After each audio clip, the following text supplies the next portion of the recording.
Welcome to the Raindance Film Fest YouTube channel. We're going to interview the producer of the short 82, Jessica Turner and Alexie Slater. Enjoy the interview! Hello everybody, welcome to the Raindance YouTube channel. We are with Jessica Turner and Alexie Slater, the co-producer of the 82 short movie that participated in the 20th Raindance Festival. So, welcome. Thank you. Could you tell us something about the movie, something about the short? Well, it's a dark comic thriller starring Nick Moran about a postman with a hidden agenda. And that sort of sums it up, I think. Yeah, it's directed by Callum McDermott, who sort of commercials director, and this is his second short. So, yeah, it was shot in December last year, and yeah, we're really excited that it was at Raindance. Is it your first co-production? Did you work with him for the first time with the 82 or else?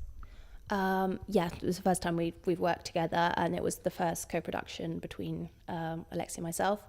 And Alexie was actually the one that met Callum and introduced him to the project through a connection. So. Yeah, I mean, I wrote it, and then Jessica and I sort of got together to sort of set up a kind of, because we work well together, to set up a kind of production team, and then we brought Callum on board, and then managed to cast Nick Moran, which has been very helpful because he's a big name. So, how did the idea come out? I wrote a short story at the beginning of last year, and it was just a monologue about a postman, and I had no idea about doing a film or anything, but then a couple of friends had read it and they said, oh, this could be a good film. So I suddenly dawned on me, because I actually do work in film already. Oh, actually that makes sense. And it was very easy to turn it into, I showed it to Jess and she really liked the story as well. And she liked the idea of turning it into a film, and I turned it into a voiceover very easily from a monologue. And it's just quite maybe inherently cinematic, although it doesn't sound it. It's you know, there's a set straight away on the street. You've got the interaction with the different neighbours. There's a bit of intrigue, and we worked with the director in developing a more crime element to it. So it's just a story that everyone I've shown seems to like. So I hope I can do something else again that works out as well, because it did translate to a film really easily. And then obviously the character that we cast, Nick Moran, he was brilliant for that role. So it all worked out really well from, what was just a tiny little story. So that's what's been really satisfying. I think as well as a kind of process of an adaptation, it was really interesting seeing although it wasn't huge, the transition from Alexie's original short story into the script. And then when Callum came on board, we kind of worked together and extended the final scene to make it even more filmic and cinematic, and it was just an interesting kind of collaboration between us. And then Nick came on and added, did some ad lib for the voiceover and stuff. And I think it's nice to see it evolve from a story, yeah. And then the director comes and wants to make it more cinematic, and then the actor who's got lots of experience then adds one or two little lines, and it's nice how it changes because it's a big collaboration with everyone. So and we were there at the beginning, so it was good fun, even though for a tiny project it was a lot of things happening. Yeah. So how could you get approached to Nick Moran? He's a very huge actor here in England. Well, I mean, I think one thing that's to our advantage is that we have both worked in the film industry in companies, and so we had some kind of connection and contacts with agents. So we probably felt in a position where we could go out and approach those agents.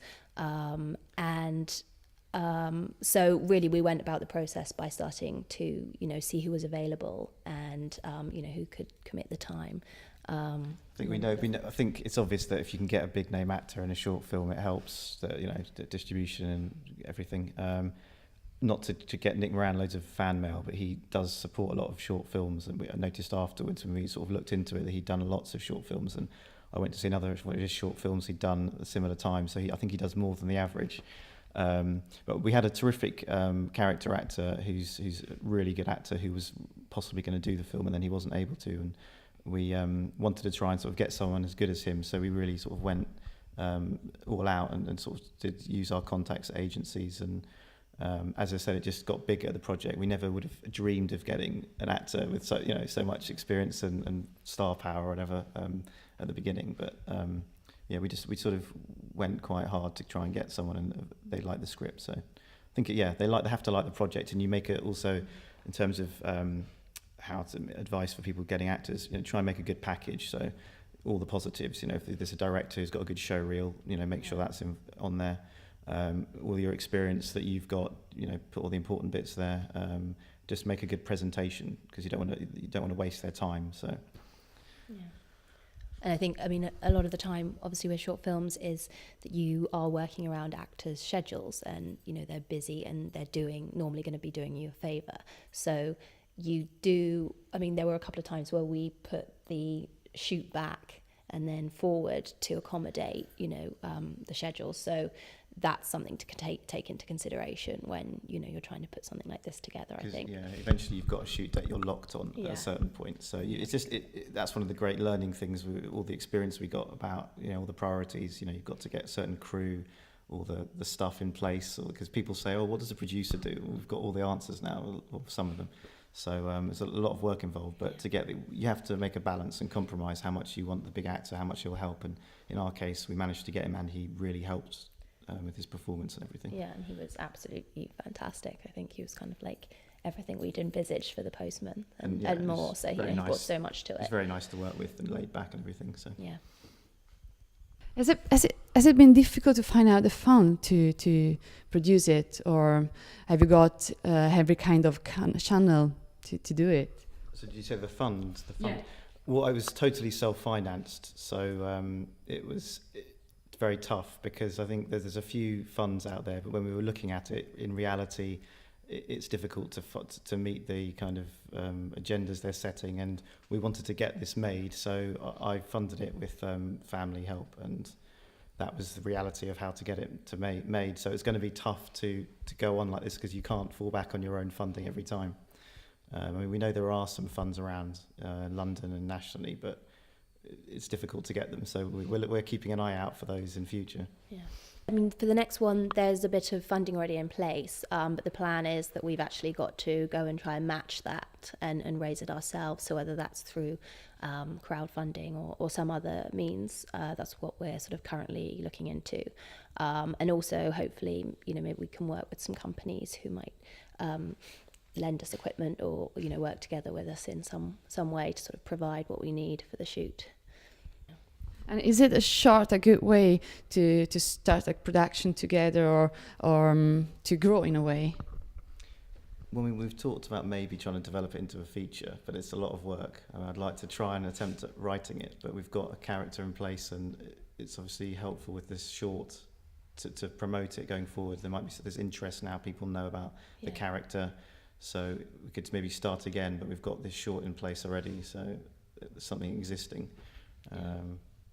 And I think it seems the short seems to have got a good following, and lots of people seem to be intrigued in it, and we have a Facebook page, and lots of people that we don't even know, aside from friends and filmmakers that we've met along the way, seem to be liking it, and we're getting lots of kind of interaction through that. So who knows, as Alexie said, maybe we can develop it into something more, but we're sort of moving on to the next thing at the moment, but still obviously doing the festival run with 82. So maybe you can say your Facebook page.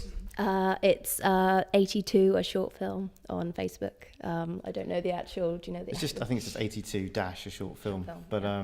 No, it's just doing this short. I know you haven't asked this question, but it's helped us sort of just expand and new contacts, as you hope it would with the festivals. The British Film Council has supported the film, so if it gets selected it, so if it gets into certain festivals, it can cover the airfare and accommodation, I think, for the filmmakers. So we recently got into the Warsaw Festival in Poland, but it's one that doesn't support anymore, but it's just a new network of people, so hopefully that's going to help us as well, doing new projects, that we just come into contact with new directors and writers and producers. And it's on the Brit Council directory now as well, so that's terrific. Have you got any kind of suggestion to give to young producer or young director as well? I think the best thing you can do is get involved in as much as you can. Just get involved in short films, wherever you can, in whatever sort of role that may be. that's where you meet people. It's how you get to know directors and producers and you know, work your way up, and also just getting to work on different stories and different productions. And you know, I know, because I've done 2 other shorts this year, that a lot of the people that worked with us on 82, I had the, you know, ability to say to them, you know, if you want to come and help on this, you can. And so it's a good way of helping people out and, you know, getting people involved in things where they might not necessarily have the access to normally. Yeah, I'd echo all that, and just watching a lot of films and just building up your contact base. It's all obvious stuff, but I just have always kept contact of every person I've ever come across. So, and then I was literally, you know, contacting an assistant director here or a costume person there that I worked with like 7 years ago because of this short. So we pulled in all these different experience and contacts. So it felt like the work we've done over the last few years has sort of helped us, even if it didn't feel like it at the time. So. Yeah.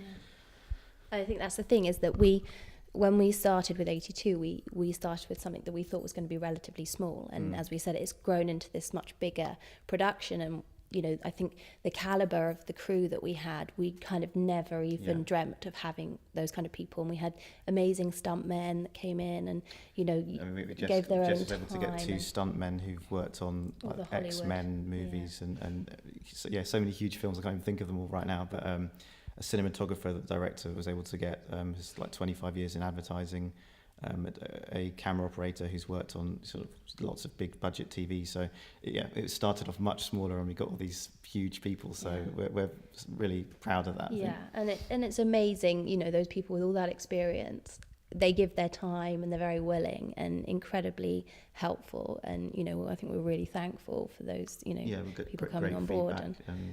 And hopefully work with a lot of them again if we can. So thanks a lot to Jessica Turner and Alexie Slater to have been here with us and to participate in the Raindance Film Festival. Hope you enjoy it. Would you like to say anything else? Well, no, just we're really happy that it's screened at Raindance, and we hope, you know, some people got to see it there, and it's also the 20th anniversary, so that's a very cool event to be at, and we hope to have something for next year possibly.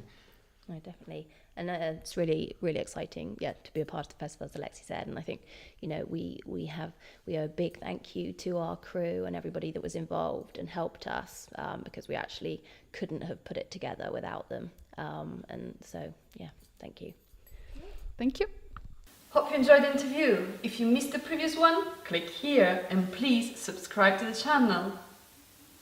We will bring you more and more interviews. Stay tuned.